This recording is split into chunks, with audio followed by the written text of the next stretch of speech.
G'day everyone, Sylv Dominic Hawkins here. Welcome to another Hoshinden podcast Fireside Chat.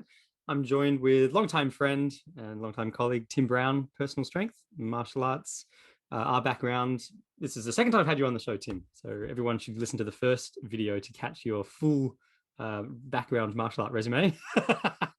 But just to touch base for those who are new or recently joined students, Tim and I are both, we met originally in Hoshin, Australia, go back 20 years ago. We were working together as teachers and delivered a lot of the children's curriculum, children's classes at the original Hoshin Jutsu Australia Pacific dojos with my first teacher, Jeff Smith and others. Jeff Smith and co, I should call them. So welcome, Tim. Welcome back to the show. Thanks for having me. It's good to be back. Last time, we had a lot of fun talking specifically about martial arts, memories, our experiences in Hoshin and Bujinkan, and our little romp down memory lane. This week, or this time chatting, how about we turn our focus to some commentary and criticism, as fun as that sounds, on martial arts in general, on the motivations, the goals, the reasons that people get involved in martial arts. Because I know that for you, you've really focused specifically in your career, teaching not just martial arts in general, but you've honed in on self-defense. That's right. Self-defense for women specifically, self-defense for teenagers. What do you I think it's probably fairest to call it self-defense for at-risk populations. Oh, nice. So I originally got into it because I'm 5'7", and at the time I was about 60 kilos dripping wet. And coming out of high school and going, I don't feel comfortable and competent and confident going around the place. I felt like I'd head off to Chatswood and get rolled and all that sort of stuff. It could have been a figment of my imagination, or it could have been real. But whatever the case was, my feeling was that I didn't have personal safety and security.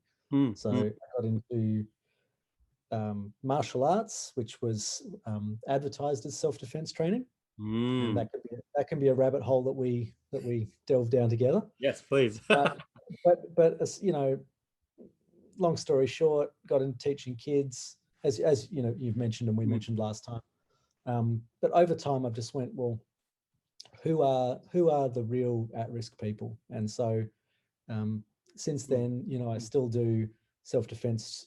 Well, okay. I think it's probably fairer to say that I do martial arts for kids. Yeah. And I do self-defense for teenagers and for women. Yeah. Well said.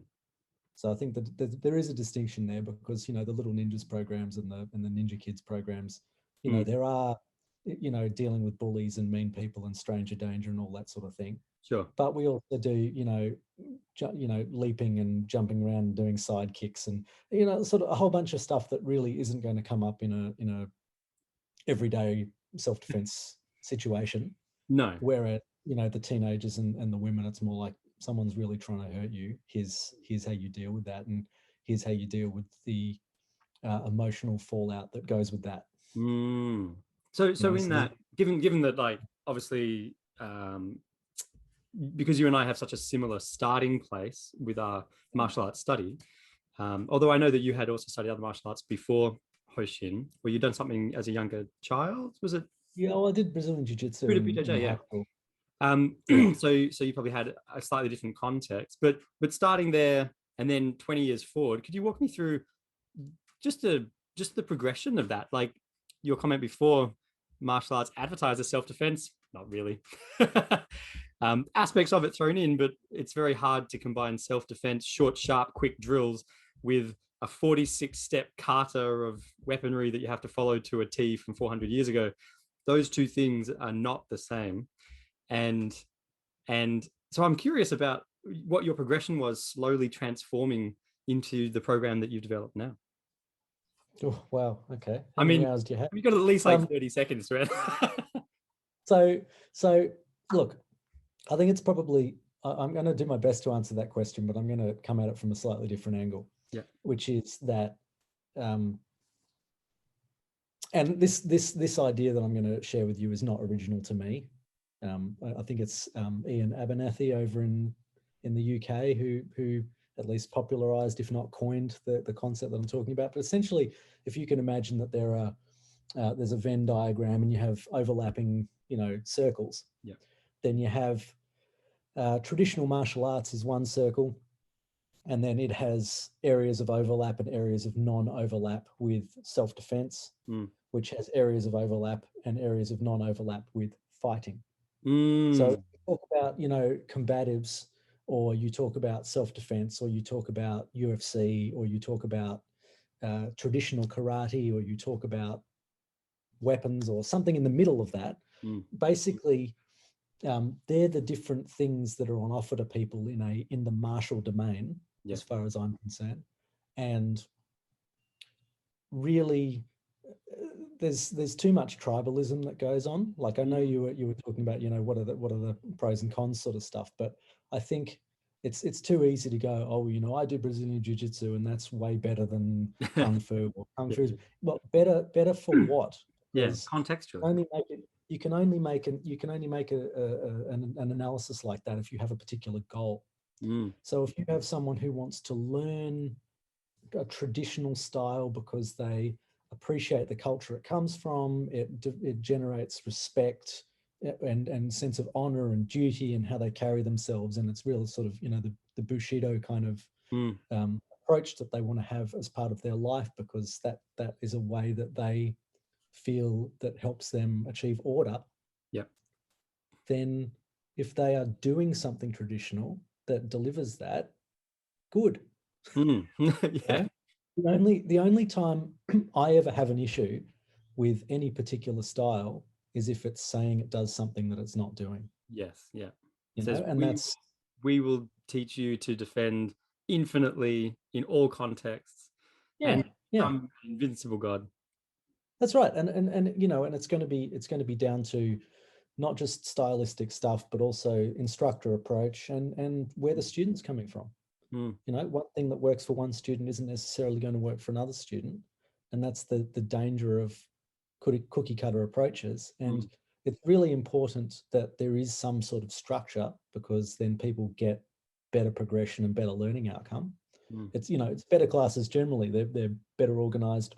And and I'm not the world's expert on organization, but I remember what the classes were like that we did as participants back in the day. And there were many good aspects to those classes, but I'm not sure organization was one of them. No, I don't. And that really isn't meant disparagingly. I just mean that and I think our instructor would have been the first to say if it was better organized, it would have been better. And he made efforts to organize things better. Over time. So, I mean, I guess what I see as being important is if somewhere wants to offer more than one thing, then that's fine, but they don't pretend that the different things are all one thing. I'm with you. So it's like, going back to that, and it's an interesting comment. I agree with you that going back to when we studied, when we were both students at the same school, some of the content was fantastic. I personally found it difficult to put together in a structural context the content into like a bite-sized, easy for someone like myself way of compartmentalizing what I was studying and how it was to be applied and where the outcomes were, which ironically I think led me into what I've spent the last 15 years developing, which was like organizing and compartmentalizing all that. And I'm hearing from you, what you're saying is you looked at that and you extracted, okay, these are the aspects that I could actually group fighting techniques and self-defense into that whole section there. And they're not necessarily the traditional martial art techniques of yesteryear from a cultural perspective. Offer all of them, but just be upfront that maybe there's a martial art class, and then in the evening there's a self-defense class, sparring class, something like that, where you actually separate out the focus. Yeah, it's weird. It's almost like be honest with people about what you're doing. Do you know? Like and I'm not trying to sound flippant or sassy or anything like that, but it's like so and look, if you get 5 martial artists in a room, there are 6 opinions, right? But what I mean is that say we go back to the idea of those Venn diagram circles. Yeah. So if we're looking at the circle which is fighting, yeah, and we go, okay, whether we're talking about boxing or we're talking about MMA or we're talking about a tournament or something like that, then the context you're looking at is different. So there are rules. There's a designated area it has to occur in, which is going to be free from obstacles and free from this. So it's different to self-defense. Like you could be really, really good at MMA and still get your ass kicked by somebody because you have drilled startle flinch response, which comes out of the self-defense thing. You might have done a whole bunch of drills about, okay, if they come in with A, I respond with B. Yeah. And from sparring, you have learnt startle flinch. Yes. But that's not the same as being in a pub and having someone get up in your face, scream at you, and then smash you in the face. That's right. Yeah. So, because part of fighting is about getting into the mindset, and part of self-defense is you could get ambushed. Yeah. And so it's just completely different. And then if you go to the other circle, which is traditional martial arts, and you go, okay, I'm doing this for discipline and I'm doing it for respect. I'm learning these things that, could be useful in a situation if you needed them. But not all the things you learn are going to be equally useful. Sure. And then when you go to the self-defense circle, the self-defense stuff borrows from the martial arts circle and from the fighting circle in terms of whether you do an elbow, whether you do a knee, or whether you do a hammer fist, or whatever your technique is. But you really need to have worked initially on awareness drills, distancing, understanding distancing, like how close can someone get to you and you're still able to run away? Yeah. That sort of thing versus how close is too close and you can't run and maybe you have to fight. Yeah. And understanding, fight, flight, or freeze, and what those different things mean, and understanding choice speech and verbal, and how someone can try and deceive you or distract you so that they can launch an assault. Where to put your guard and why, and then finally, startle flinch response, close quarter tools, neutralize the threat, get home safely, kind of model. And they're just different cats. Yeah. Yeah. And I suppose if you try and apply complex technique in a self-defense scenario, you'll get smashed. Yeah, totally. Whereas you might need to apply complex technique if you're on the ground with someone in the octagon. So they're just different. And my only sort of hang up about different styles is when they say they do one thing and they're doing something else. That's really interesting. I mean, it's very logical. It's just nice having you put it into such cohesive language, to group. One of the things that I've enjoyed, and again, this is maybe just luck, that I learned early on through our shared initial teacher, the difference between having technical study and then being able to learn entry points in drills and sparring for them.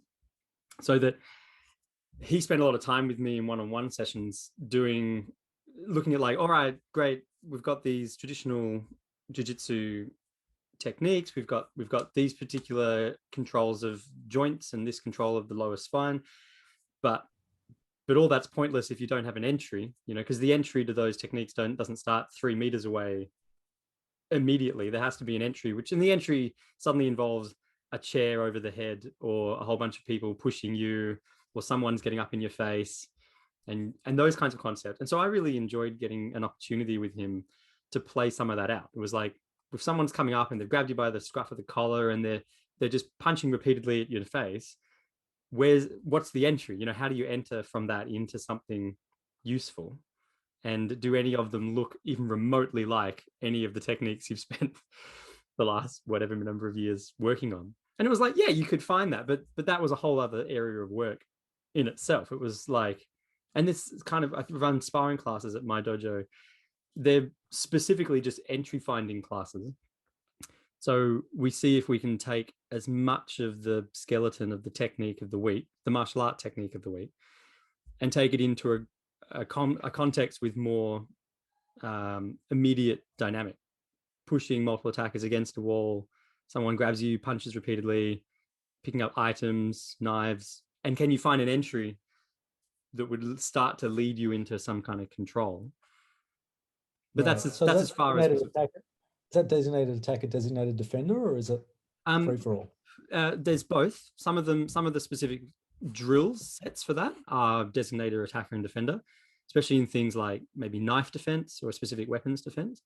And then free for all are again for other contexts. Like people should be able to find entries and execution moments from just whatever, there's no designated attacker or defender. They're just defending themselves, or they're reaching for a common target. They're trying to escape a particular area, and then they have to, within the middle of that conflict, they have to find an entry to take the head or control the throat or something like that. Yes, I mean, my feelings about sparring have changed over time, in the sense of, I think if you're in the fighting circle, sparring is essential. If you're in the martial arts circle, sparring is desirable, but not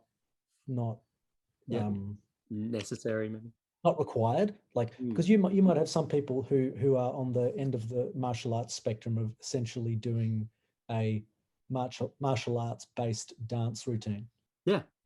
Very. I don't mean that disparagingly in the slightest. I mean, there are people that dig kata, and I get it, because it's kind of like moving meditation, right? all the way.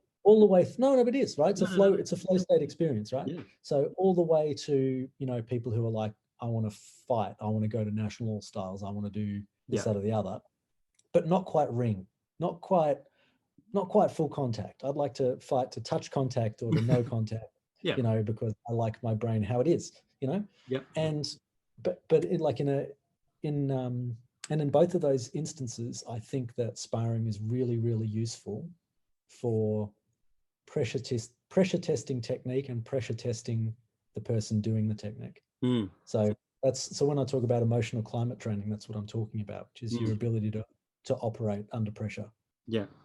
So in a self-defense context, it's absolutely essential to do emotional climate training when people are ready. And the rub for me as a self-defense instructor is that I might have people who are survivors of traumatic experiences. And and they may not necessarily have disclosed that. So it needs to be a very careful, gently approach, even while they're like, I want to learn this faster now. And you're like, yes, I don't want to give you flashbacks. So that needs analysis parts, super important. So in going to your Venn diagram model, if we talk about how you've set up your dojo and your classes, how have you established in such a way that you think best expresses that or plays that out? Well, like any true ninja, I cheat. Yeah, that's right. Welcome to the club. So well, I've just been railing against, saying one thing, something, and something else. But that's the essence of ninjutsu. That's right. No, I'm presenting this over here, and now smash. That's why I wouldn't be a very good ninja without kyujutsu, Right. But so the kids' classes are martial arts classes with, I've already talked about that. The martial arts classes with, bully blocking and stranger danger and but really, I think most of the parents most of the time are there going, I want respect, discipline, structure, focus, these aspects, and the fact that you're teaching them something that could stop them getting hurt, that's great. It's a bonus, right? There are exceptions. If I have some parents that come in and go, my child is getting bullied, I need them to learn skills. But as often as not, my approach to that will be, okay, here are some skills, but more importantly, here's confidence training. Yes, yeah. So that you become a less desirable target because you no longer look like a punching bag. Totally. Right? And that's not in a victim blaming thing either. That's just an analysis of what predators look for. Yeah, totally.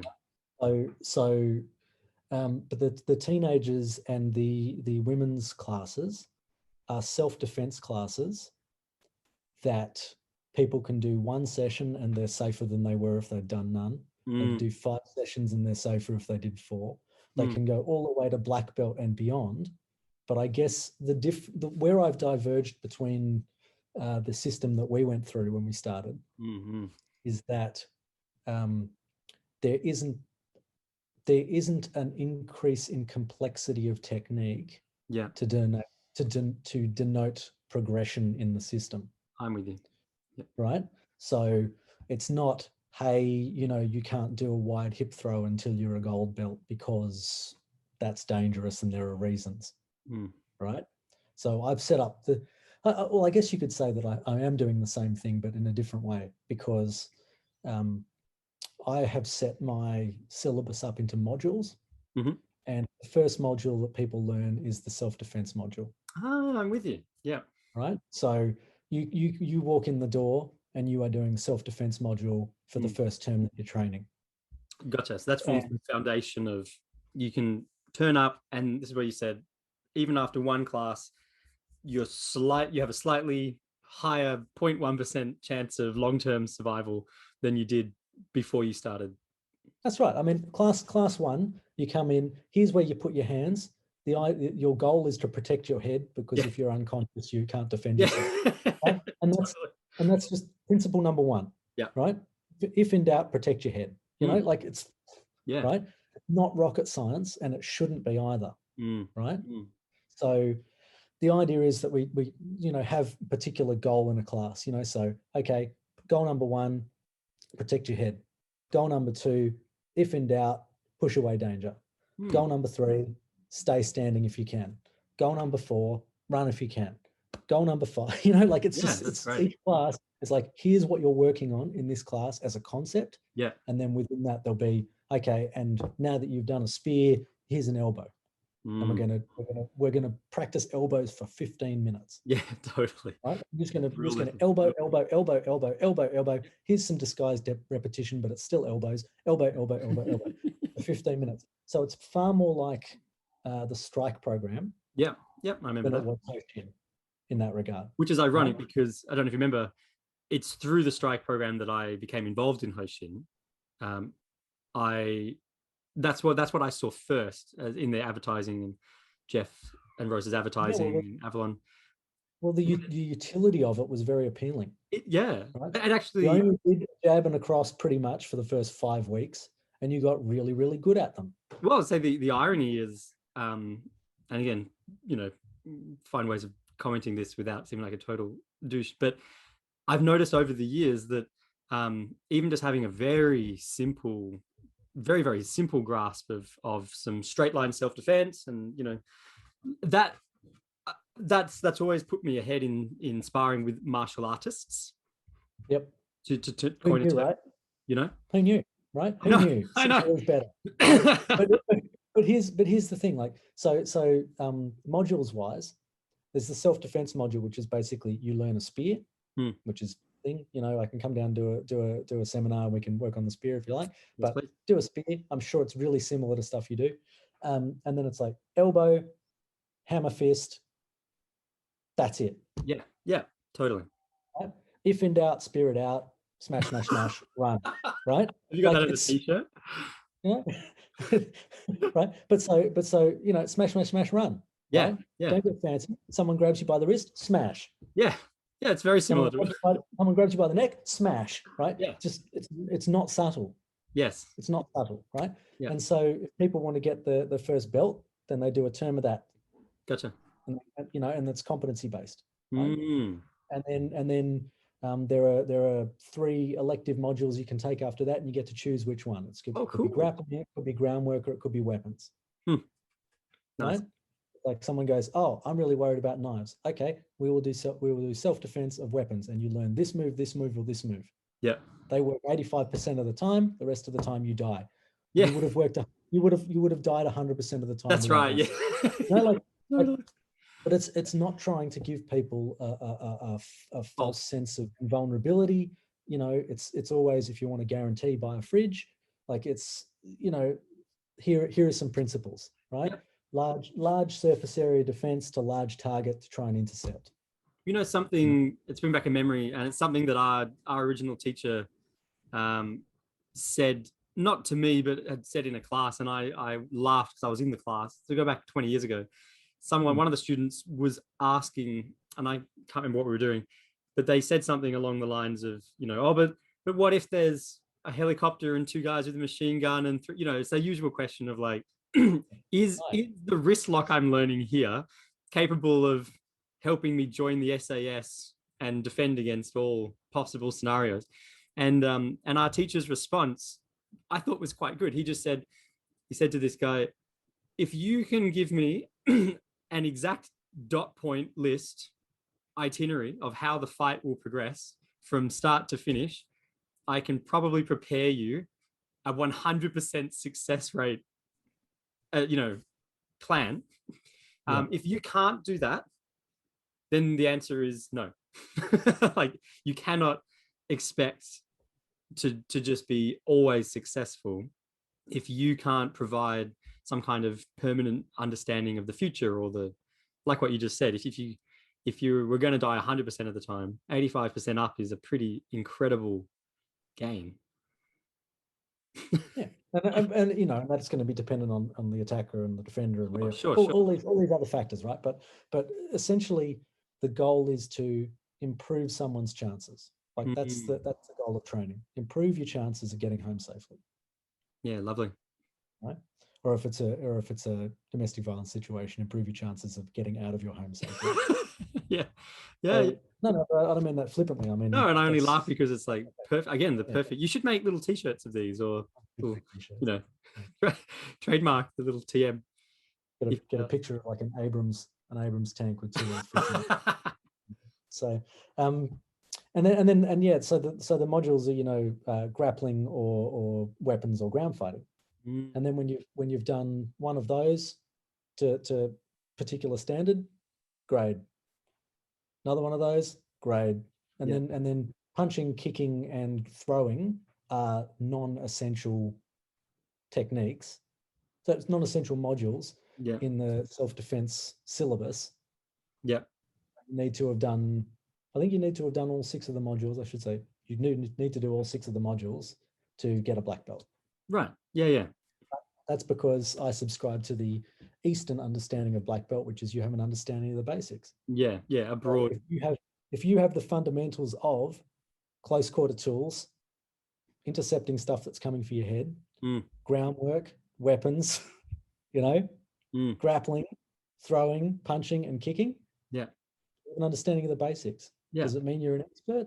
No, but it means you're better than an average schmo off the street. Yeah, totally. Which I mean is what Shodan's meant to represent. It's the beginner's belt, really, isn't it? Like, yeah, the beginning point. It's interesting how you've talked about the modules, because I've ended up developing a similar system, very different outcome orientation, very different goal overall. And I haven't separated mine into say these particular major areas of focusing on self-defense as an application and separating that from martial arts as an application. But the modules that I've worked through, I talk about the phases, the 12 phases. Yeah. As an example, it's like the fire module, just to call it that in your terminology, all of the execution of that is sharp, get in, take out, strike, control. There's no locks. There's no getting complicated whatsoever. People grab you, punch them. Yeah, welcome to Nashville Population U. Yeah, that's right. And then it's like, that's just one of them. Then you look back around, you've got wind phase, the wind module, completely different. That's like, get heavily involved in complicated locks and controls. And the goal is to walk the students around loops of the study, so that they have a basic introduction to all of these areas. And then in their black belt grades, they get to choose, or they have to choose, particular areas of proficiency. So if they want to then focus on studying, say, short, sharp, fight-based, just striking, then they just hone in on that.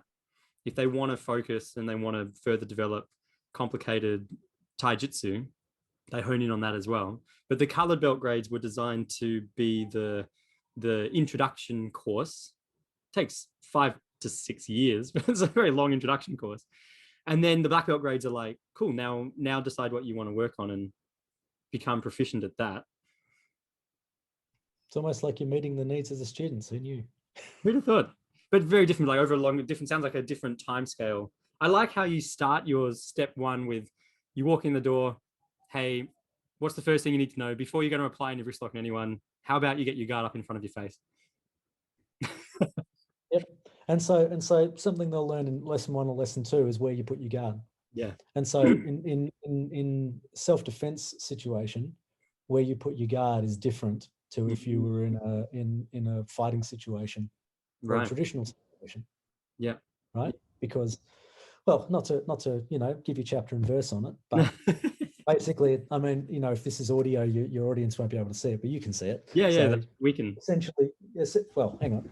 Essentially, your guard is blocking their vision with your front hand, and basically covering your sternum with your rear hand, both outside 90 degrees.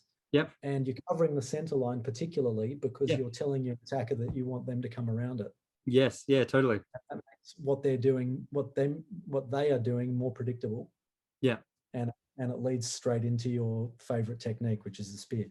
Yes. Yeah, that's right. The analogy of putting a boulder in the middle of a river and they have no choice but to go around. The river has to flow around the rock. You place that. I mean, that's exactly what you just did. Like, I'd call that natural distancing, natural reach, like the limit of natural weapons. Your arm's a certain length, you reach out, you cover the visual line of sight from the attacker. So I mean, it really sounds like what you've done is take these concepts from Japanese jiu-jitsu and contextualize them into, I don't even want to say like Western self-defense because that's not what I mean, but into an Australian context, for example. 21st century Sydney is going to have different requirements to 16th century Japan. That's just totally a fact. Which is actually something I liked about Hoshin and Glenn Morris's original writings, where he's sort of saying, because this is like 1980, 1979 to 1981 in America, and his commentary is like, it's very different. I'm not at risk of being mowed down on a horse with sword in 1980s America, but I'm totally at risk of being shot and stabbed at the general store. And he didn't, my understanding was that wasn't at all to say, oh, well, therefore sword study on horseback is irrelevant. He didn't comment that. He just said, maybe we should prioritize these things in the order of, do I want to study my art long term? Yes, that means I have to be alive long term. What's going to increase my chances of living long term? I should probably do some basic knife defense. It's almost like you did an analysis. It's just weird, right? Everyone listening to this is just going to come out the end going, if Tim says needs analysis one more time. It's all about the correct professional jargon and terminology, point in the right direction, but about language that helps to actually get a floating concept and nail it down, because I mean, none of these are new. Like, they're not new concepts, as you said. That's right. It's just putting them into a really bite-sizable piece. Yeah, well, I mean, for me, the role as a teacher, as far as I'm concerned, is to get your students better than you in less time. Yeah, absolutely. So if you can organize things in a way that just makes better sense, or you're integrating or synthesizing information from different sources and condensing it down into something that you think is beneficial for people, then that's your role. And you've got to continue to not just get better, but get better at getting better. Yeah, well, so, I do like that. Yeah, so that's the goal. So going back to talk about your dojo as an example, your school, could you give me an outline of like what would over the week, what would a normal timetable look like? Like, do you break up these modules into separate classes per se, or do you have a class and then you might break people off who are working on different modules all in the one group? Yeah, so I have them in a single group, and they work with the people that they're working with in groups of 2 or groups of 3. Yeah. And it seems to be working really well. Certainly the teenagers have responded very positively to it. Nice. And I have a bunch of teenagers who were doing it the previous way, which is like here's 1, 2, or 3 techniques of the week. Yes. Sort of thing. And I explained in advance why I was wanting to move to the module system and what it would entail and how it would work. And they seemed quite interested, quite eager. And we switched over to it, and then I got feedback from them afterwards, and they're like, "Yeah, this is way better." Oh, cool. Yeah, nice. Compared to what they were doing before, you know.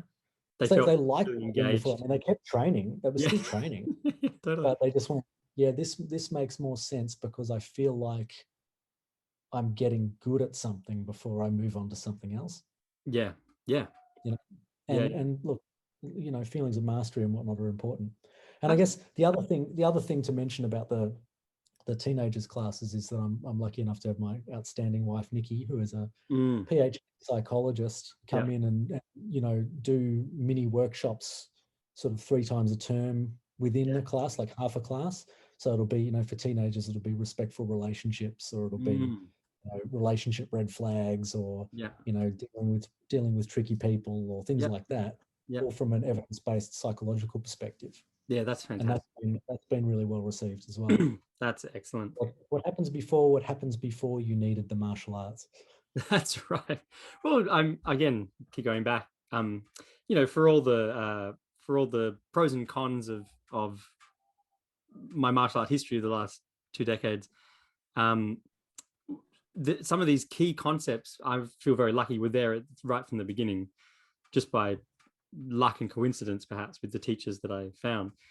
But I remember a particular seminar. I have a memory of this with both Jeff and Tony Snedden. So I am assuming I haven't just merged multiple seminars into one, but I have a memory of the 2 of them. And it was Tony who was out in the front. It was his turn to demonstrate something, maybe like a Saturday seminar. He gets someone to come up and grab him. And before he did anything, it's like a bear hug from behind. And he asked the group, there's like 50, 60 people. He asked the group, okay, what did I do wrong? And everyone has answers, you know, oh, you didn't raise your arms. You know, you let him get around. You didn't breathe in. And he said, no, what did I do wrong half an hour ago that meant that I was in the position to get bear hugged, grabbed by this guy at a pub? Yep. And for a 14-year-old at the time myself, that was eye-opening to be like, oh, right, I have control. I have a sense of control in the progression of the stages of what happens to me. Maybe I could leave. That's something I'll say, and you know, I'm happy to be controversial with this one. Jeff Smith was an outstanding martial artist. Oh yeah, yeah. Right? Have not seen him in a while enough to know whether it's an is, but certainly when I was training with him, outstanding martial artist, no doubt about it, hands down. Right. I think Tony Snedden wasn't as physically gifted as Jeff. No, but I think he was better at self-defense. Well, he had his whole career as a police officer out on the beat, and he was like, but in terms of his control of the distance in a scenario, and verbal and choice speech and creation of ambiguity, and you know, all that sort of thing, like his verbal was amazing. It's really sad to me that I didn't kind of get that until right near the end of my training with him, you know. And I think it was just a lack of awareness on my part, but also just you know, age and stage and all the rest. Oh, totally. You know, my focus has changed over time, but in terms of his ability to control an interaction, that was really good. Like his pre-contact stuff was amazing. I only remember a handful of seminars and sessions with Tony, like quite a number of classes. My favorite memory of always being set up to do a technique and then pause, and then he'd provide more information and then tell us to go, and then pause, and then eventually after 45 minutes I was like, actually I just need to do just the first thing that you showed us. And great respect to Tony, such a wonderful man. But I certainly wasn't exposed to his philosophy until a number of years into my study. You know, it was not where I started. And so I became very, very grateful that a lot of the members at the Taimara Dojo, at the time, they seemed to have that. They had a little bit more, I don't want to sound cheesy, but they were just street smart individuals. There were some key people there who had just had a lot of experience and exposure on the street in real scenarios. And they seemed to bring that into the classes. They spoke with a great personal wisdom. Tony's one of them. No doubt. Yeah. So watching time, we've sort of got about 15 minutes left for this chit chat. So thanks. That's given me a really good understanding of your system and the module system you developed, how it is that you've implemented it. So I suppose my next question is for you personally, as a martial artist, because I mean, we could have some fun. We could spend 15 minutes just generally pulling apart, our concepts of martial arts.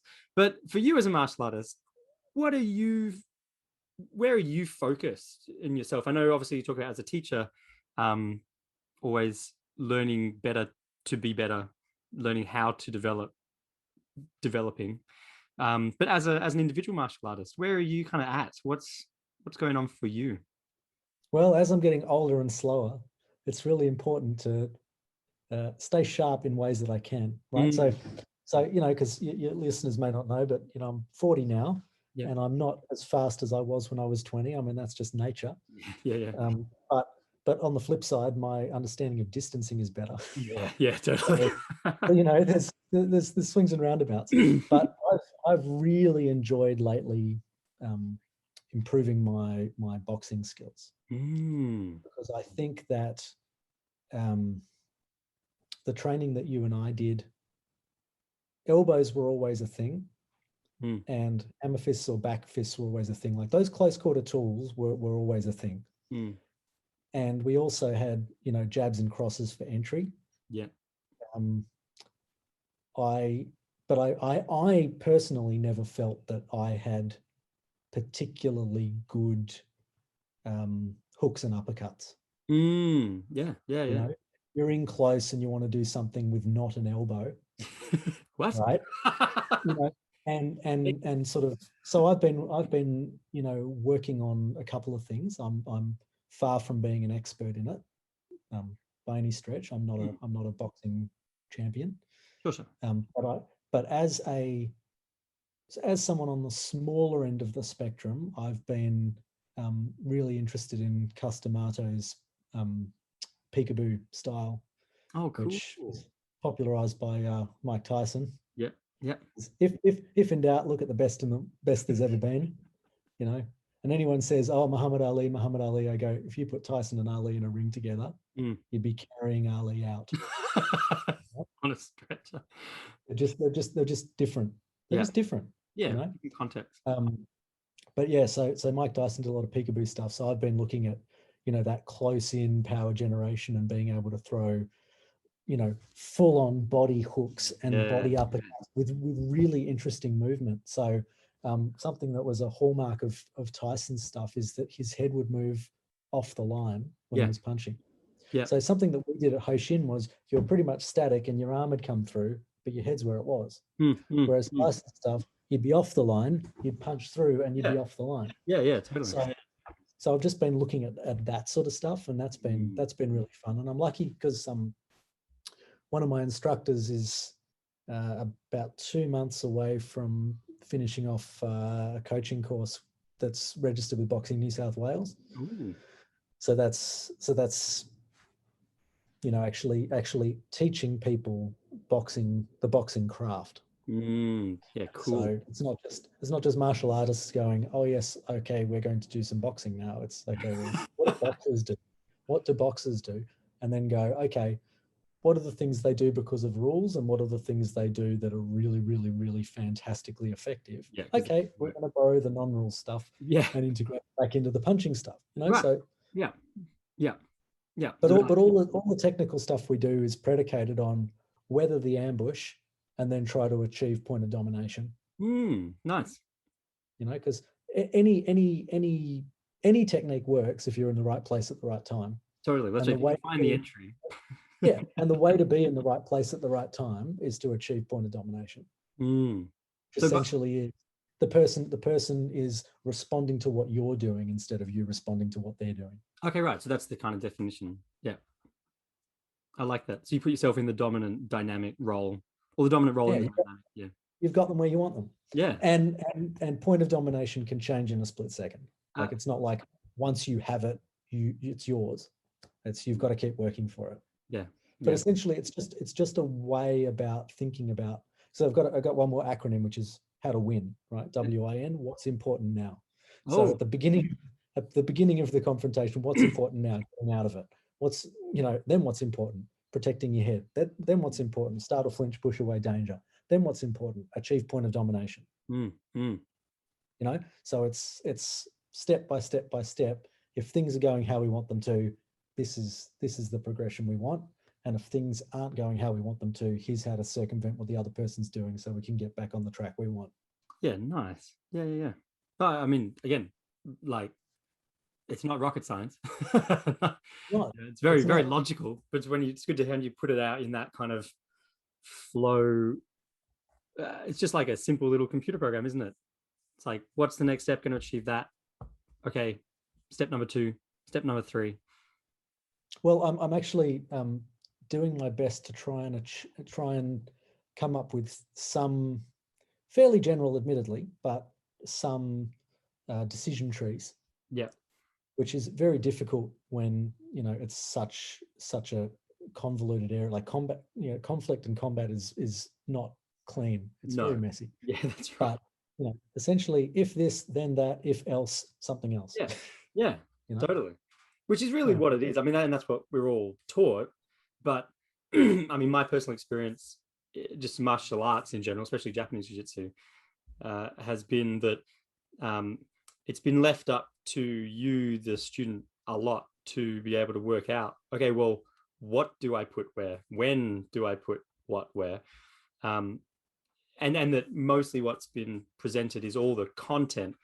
To actually make it alive and to put it into a dynamic that works, that's up to the student to go and work out, which usually involves failing miserably multiple times and coming home with black eyes and then being like, I think I have to have my hands up first. I think that might be step one. Immediate feedback. Who knew? Yeah. So again, like, it's not that it's anything particularly new, but it's putting in that context that people can actually consume and turn into something. And it sounds like what you said with your teenager students before, they're finding that they can more easily see their own progression. Yeah. Well, because and the thing is that they're seeing their progression not because, oh, hey, sensei said the egg was ready. It's, hey, look, that thing that wasn't working before is working now. Yeah. Oh, hey, that thing that they were trying to do on me doesn't work anymore. Like, the proof's in the pudding. And that's powerful. That's such motivating stuff right there. Yes, although the poor creatures, I can't walk around the dojo now on the mats while they're training without them like seeing me like start to go behind them and just going like, whoa, looking, they've got the guard up and whatnot. So they are wonderfully suspicious now, and I remind them that that's kind of how they need to be if their internal barometer is saying something's not right about the situation I'm in. Sure. I suppose it's just it's that, again, that funny adventure, that line we all have to pass where as martial artists we have to decide what kind of life we want to live. And I'm sure you have too. I've met some amazing martial artists, but they must have adrenal failure by now. Like, they just live on a constant state of terror. I mean, the partner hugs them from behind, they flip the partner onto the table. Yeah. I know there are places that are rougher than others, but in Australia, for guys, most of the time, life's great. Oh yeah, absolutely. But as I said, for guys. Yeah. And so I'm trying to be part of the solution when it comes to making things better for women as well. Yeah, excellent. No, that's great. There's a whole bunch of things that fly under guys' radars without them even giving it a second thought. Lived experience for women, and I think a bit more observation and understanding and empathy Mm. could go a long way to helping society in general. Mm. Mm.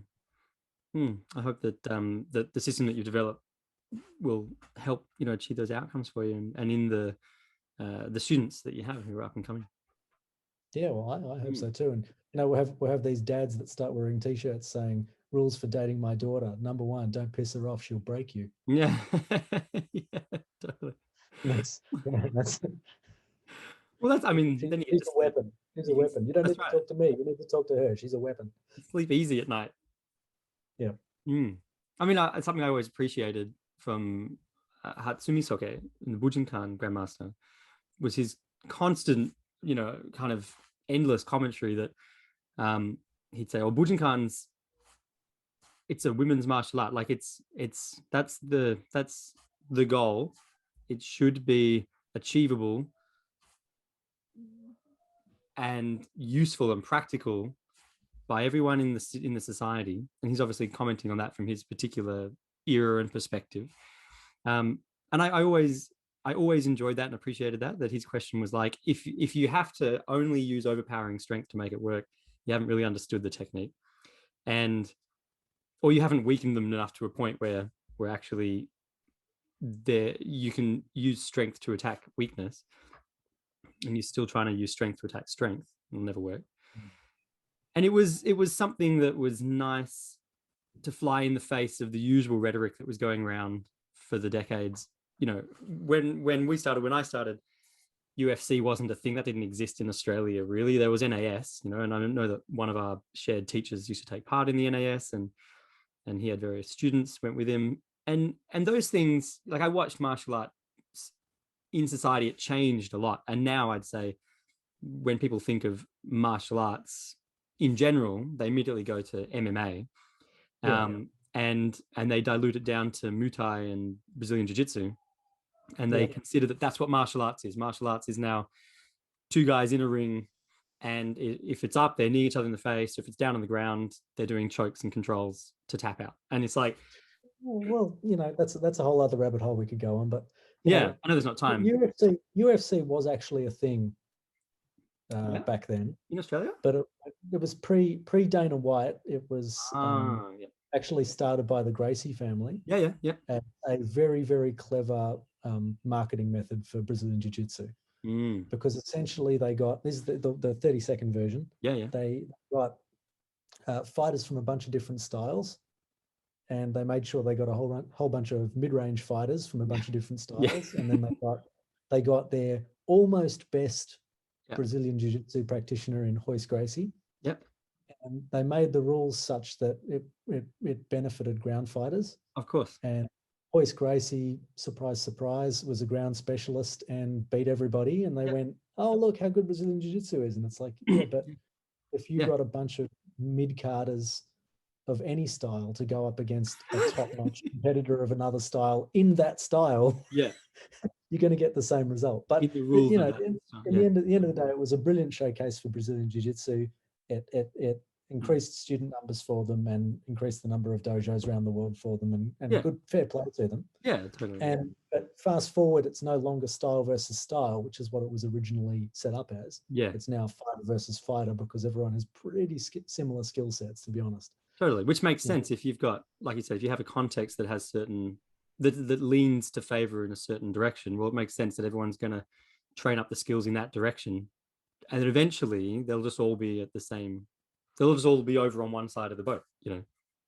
But at the end of the day, like if you're in that Venn circle of fighting, you still need to keep in mind that you can't bite, you can't gouge, you can't attack the groin. You have to stay inside the octagon or the ring. Yeah, what a waste. You can't go for the eyes. Like, it's still apples and oranges comparing fighting, self-defense, and martial arts. Yes. Yeah. Like, they're all fruit. There's the overlap. Yeah, I like it. And really, it's like talking about generally day to day, the normal person, what they might want, whether they're aware of it or not, is self-defense. They just want basic get in, get out skills, things that keep them alive in situations that come up all of a sudden that were maybe not premeditated or pre-planned. they're just at an ATM and suddenly need some life surviving skills. Or I think generally, well, I think people in general want feelings of competence and mastery and empowerment. Mm. You know, because we've got social media and everything else telling us, you know, how wrong and bad we are various ways. And Yep. really it's just a case of going, hey, there's something that I'd like to do that makes me feel better about myself. Mm. And that could be going into martial arts, that could be learning self-defense skills, that could be getting in a ring and going, I wonder what I have. Like, it's, you know, Yeah. and I mean, getting in the ring has never appealed to me, but I understand why it appeals to other people. Yeah, I've only taken part over the last 20 years. I've only taken part in a handful of fights as like set fights with you know, specific rules and with adjudicators. And I get, you know, I won one, I lost one, I got knocked out, I woke up on the inside 30 seconds later at one. It's like that was all great, but it wasn't of any particular interest to me.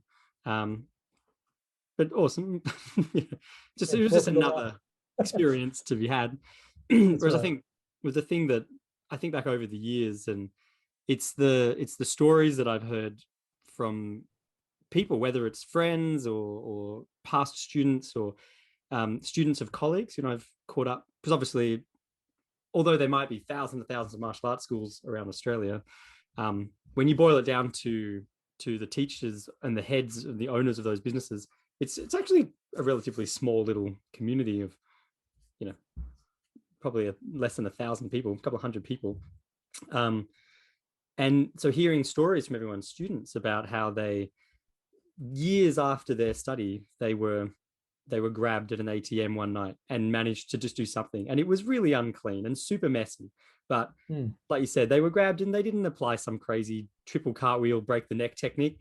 They just slapped the person repeatedly on the nose with the back of their hand until they let go of the grab, and then they bolted for their life. Yep. And you think, wow, those stories are really important.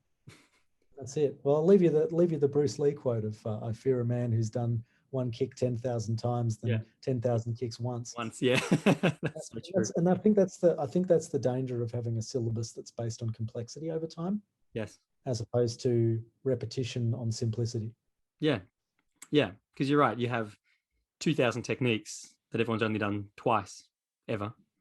You can't really claim a level of competency for that. No.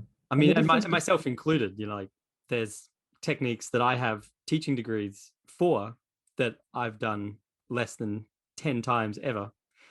Well, the difference that I see with Hatsumi Soka is that, you know, the people that he's teaching in class might have been training for 25 plus years. Oh, totally. So when he says, here's this technique and here's this variation, this variation, this variation, that is disguised repetition. But when you get in, I mean, I like they've done a lot of repetition. And in Bujinkan, I mean, like putting aside some of the weaponry specific kata, really, you get down to the nuts and bolts, and you've only got Sanshi no Kata and Kion Happo. Like, and everything becomes a variation on Kion Happo. And I mean, I've spent the last it's almost like it's fundamental human movement and biomechanics. Almost, but it's not like we spent 1,000 years working that out and putting together a context for the future generations. I mean, I run a Bujinkan class once a week at my dojo alongside my Hoshinden classes, and it's been like 2 years. We're still doing Kion Happo. I haven't moved on to anything other than that, you know. And they're getting really good at just whipping on some application. But that's, again, we're talking about entries, because they have to be able to enter that from being grabbed and pushed up against the wall and punched repeatedly. Yeah. Well, ask me what my favorite Bujinkan technique is. Gee, Tim, what's your favorite Bujinkan technique? Ichimonji no kamae. Yeah! Smack! No, get your guard up. What a cutter. Well, we're right back to the distance. Get your guard up. Just get your guard up. And then make sure they have to go around you and weaken themselves. Yep. Or make it a bit more predictable. Yeah. So see what your students think about having me down there, whether it's I would love you doing to. fear Yeah, stuff or self-defense for women or Shinin Jutsu. I Then we'll think figure it out. I think thank you. It's an awesome offer. I'll definitely take you up on it. And once we, get past this lockdown and we can travel again with the state borders, Yep. let's look at a calendar and lock in a date. Come down, stay for a Absolutely. week, run sessions throughout the week. It'd be excellent. Love to have you down. Much Ah, appreciated. my pleasure. My pleasure. And to everyone listening at home, catch us next time. Ciao. See ya.